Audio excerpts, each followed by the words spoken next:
আমাকে সরানো সহজ নয়, ট্রাম্পকে জেলেনস্কির পাল্টা বার্তা। আমেরিকার সঙ্গে ইউক্রেন এখনো খনিজ চুক্তি করতে চায়। ইউক্রেনের পাশে থাকতে ইউরোপের 4 দফা কর্মসূচি। যুক্তরাষ্ট্রে জ্বালানি সরবরাহ অব্যাহত রাখবে নরওয়ের সরকার। ইসরায়েলের ইতিহাসে সেরা বন্ধু ট্রাম্প, মন্তব্য নেতানিয়াহু। ট্রাম্প জেলেনস্কি বিবাদে জয়ী পুতিন, বললেন ফিনল্যান্ডের প্রেসিডেন্ট।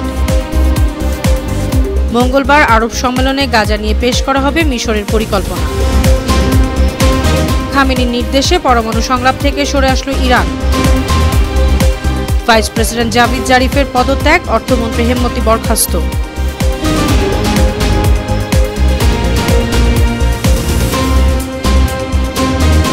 সুপ্রিয় দর্শক, উত্তর থেকে দক্ষিণ, পূর্ব থেকে পশ্চিম, বিশ্বজুড়ে প্রতিদিনের এমন বিভিন্ন খবর নিয়ে আমি অনন্যা চৈতি আছি আপনাদের সাথে। বর্তমান পরিস্থিতিতে আমাকে সরিয়ে দেওয়া সহজ হবে না, তবে যুদ্ধবিধ্বস্ত দেশকে ন্যাটো সদস্যপদ দেওয়া হয় তাহলে আমি পদত্যাগ করতে রাজি আছি। যুক্তরাষ্ট্রের চাপে এভাবেই নিজের অবস্থান স্পষ্ট করলেন ইউক্রেনের প্রেসিডেন্ট ভলোদিমির জেলেনস্কি। সম্প্রতি হোয়াইট হাউসে মার্কিন প্রেসিডেন্ট ডোনাল্ড ট্রাম্পের সঙ্গে উত্তপ্ত বৈঠকের পর মার্কিন রিপাবলিকানদের পক্ষ থেকে ইঙ্গিত দেওয়া হয় ইউক্রেন রাশিয়া যুদ্ধ অবসানে জেলেনস্কিকে হয়তো সরে যেতে হবে। এ বিষয়ে ব্রিটিশ গণমাধ্যম বিবিসিকে দেয়া সাক্ষাৎকারে জেলেনস্কি বলেন, বর্তমান পরিস্থিতি এবং আন্তর্জাতিক সমর্থনের কথা বিবেচনা করলে আমাকে সরিয়ে দেয়া এত সহজ হবে না। জেলেনস্কি আরও বলেন, আমি ইতিমধ্যেই বলেছি ন্যাটো সদস্য পদের বিনিময়ে আমি পদত্যাগ করব, তখনই আমার মিশন সম্পন্ন হবে। এদিকে যুক্তরাষ্ট্রের সঙ্গে বিরল খনিজ সম্পদ নিয়ে চুক্তি সইয়ের জন্য ইউক্রেন এখনও প্রস্তুত বলে জানিয়েছেন দেশটির প্রেসিডেন্ট ভলোদিমির জেলেনস্কি। গেল রোববার ব্রিটিশ সংবাদ মাধ্যম বিবিসিকে দেয়া সাক্ষাৎকারে তিনি এই কথা বলেন। এক প্রশ্নের জবাবে ইউক্রেনের প্রেসিডেন্ট বলেন, গেল সপ্তাহে প্রেসিডেন্ট ডোনাল্ড ট্রাম্পের সঙ্গে বিতর্কিত বৈঠক সত্ত্বেও তিনি এখনও যুক্তরাষ্ট্রের সঙ্গে একটি গঠনমূলক সংলাপ করতে ইচ্ছুক। জেলেনস্কি বলেন, তিনি কেবল চান ইউক্রেনের অবস্থান শোনা হোক, ইউক্রেনের অংশীদাররা মনে রাখুক এই যুদ্ধে আক্রমণকারীকে। গেল শুক্রবার হোয়াইট হাউসে ট্রাম্পের সঙ্গে জেলেনস্কি বৈঠকে বাকবিতণ্ডার জেরে খনিজ চুক্তি না করেই যুক্তরাষ্ট্র ছাড়েন জেলেনস্কি। অন্যদিকে ইউক্রেন যুদ্ধ বন্ধে রাশিয়ার সঙ্গে সমঝোতার পদক্ষেপ নিতে একমত হয়েছেন ইউরোপের নেতারা। এ লক্ষ্যে 4টি পরিকল্পনা প্রকাশ করা হয়েছে।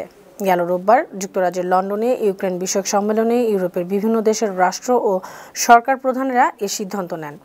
ব্রিটিশ প্রধানমন্ত্রী কিয়ার স্টারমার আয়োজিত সিকিউর আওয়ার ফিউচার শীর্ষক এই সম্মেলনে ন্যাটো, ইউরোপীয় ইউনিয়নের শীর্ষ নেতাদের পাশাপাশি ইউক্রেনের প্রেসিডেন্টও অংশগ্রহণ নেন। পরে সংবাদ সম্মেলনে ব্রিটিশ প্রধানমন্ত্রী জানান, শীর্ষ বৈঠকে 4 দফা কর্মসূচি নিয়ে মতৈক্য হয়েছে। এগুলো হলো, ইউক্রেনকে সামরিক সাহায্য দেওয়া হবে, রাশিয়ার উপর আর্থিক চাপ বহাল রাখা হবে, ইউক্রেনের সার্বভৌমত্ব ও নিরাপত্তা বজায় রেখে দীর্ঘস্থায়ী শান্তি আনতে হবে, শান্তি আলোচনায় ইউক্রেনকে রাখতে হবে। মার্কিন নৌবাহিনীর জাহাজের জন্য নরওয়ে জ্বালানি সরবরাহ অব্যাহত রাখবে বলে জানিয়েছে দেশটির প্রতিরক্ষা মন্ত্রী টোর স্যান্ডভিক। এর আগে জ্বালানি দেবে না বলে সাফ জানিয়ে দিয়েছিল নরওয়ের বৃহৎ জ্বালানি তেল কোম্পানি হাল্টবাগ বাংকার্স। গেল শুক্রবার ডোনাল্ড ট্রাম্প ও প্রেসিডেন্ট জেলেনস্কির বাকবিতণ্ডার পর ইউক্রেনের প্রতি সংহতি প্রকাশ করে এই সিদ্ধান্ত নেয় কোম্পানিটি। মার্কিন নৌবাহিনী জাহাজের জন্য এই কোম্পানিটি জ্বালানি তেল সরবরাহ করে। তবে হাল্টবাগ বাংকার্সের সিদ্ধান্তের বিরোধিতা করে নরওয়ের প্রতিরক্ষা মন্ত্রী বলেছেন, আমেরিকান বাহিনী নরওয়ে থেকে তাদের প্রয়োজনীয় সরবরাহ এবং সহায়তা পাবে। মার্কিন প্রেসিডেন্ট ডোনাল্ড ট্রাম্পকে ইসরায়েলের ইতিহাসে সেরা বন্ধু হিসেবে মন্তব্য করেছেন ইসরায়েলের প্রধানমন্ত্রী বেনিয়ামিন নেতানিয়াহু। বাইডেন প্রশাসনের আটকে রাখা গোলাবারুদ সরবরাহ করায় মার্কিন প্রেসিডেন্টকে ধন্যবাদ জানিয়ে তিনি এই কথা বলেন। টাইমস অফ ইসরায়েলের প্রতিবেদনে বলা হয়, গেল রোববার ভিডিও বিবৃতিতে নেতানিয়াহু বলেছেন, হোয়াইট হাউসে থাকা ডোনাল্ড ট্রাম্প ইসরায়েলের ইতিহাসের সেরা বন্ধু। আমাদের সব গোলাবারুদ পাঠিয়ে তিনি এটি প্রমাণ করেছেন, যা আটকে ছিল বাইডেনের সময়। ট্রাম্প যেসব অস্ত্র সরঞ্জাম দিয়েছেন সেগুলো ইরানের সন্ত্রাসী অক্ষের বিরুদ্ধে কাজ শেষ করতে ইসরায়েলের প্রয়োজন।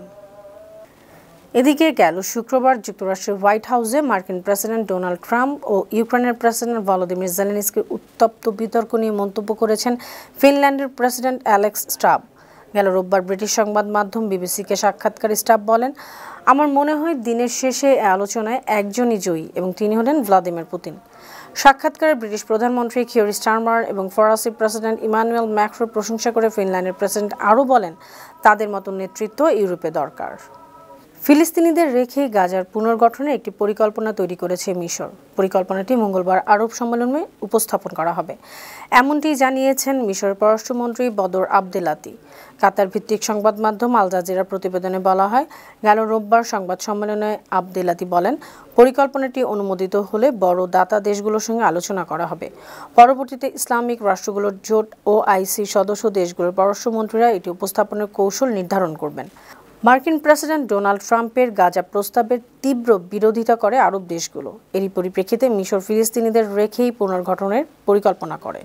ইরানের সর্বোচ্চ নেতা আয়াতুল্লাহ আলী খামেনির সিদ্ধান্তকে সম্মান জানিয়ে যুক্তরাষ্ট্রের সঙ্গে পরমাণু বিষয়ক আলোচনা থেকে সরে এসেছেন দেশটির প্রেসিডেন্ট মাসুদ পেজেশকিয়ান। গেল রোববার ইরানের পার্লামেন্টে দেওয়া বক্তব্যে তিনি এই সিদ্ধান্ত জানান। দেশটির সংবাদ মাধ্যম ইরান ইন্টারন্যাশনালের প্রতিবেদনে বলা হয়, পেজেশকিয়ান মনে করেন সংলাপই ভালো বিকল্প। তবে সর্বোচ্চ নেতা যেহেতু বলেছেন যুক্তরাষ্ট্রের সঙ্গে আলোচনা হবে না, তখন তারা যুক্তরাষ্ট্রের সঙ্গে আলোচনা করতে পারেন না।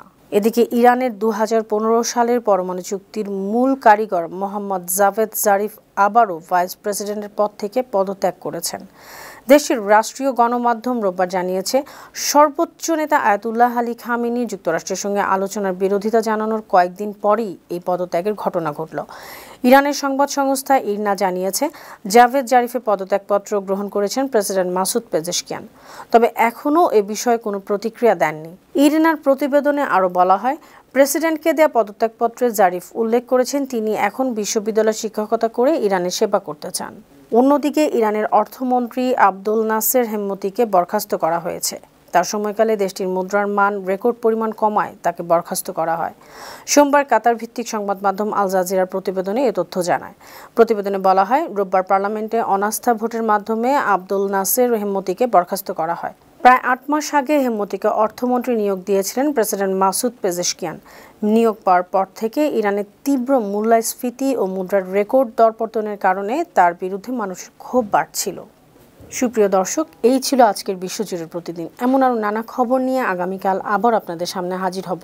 আপনাদের মন্তব্য, পরামর্শ আমাদের এই আয়োজনকে আরও প্রাণবন্ত ও সৃজনশীল করে তুলতে পারে। সে পর্যন্ত ভালো থাকুন, বানু টিভির সঙ্গেই থাকুন। আল্লাহ হাফেজ।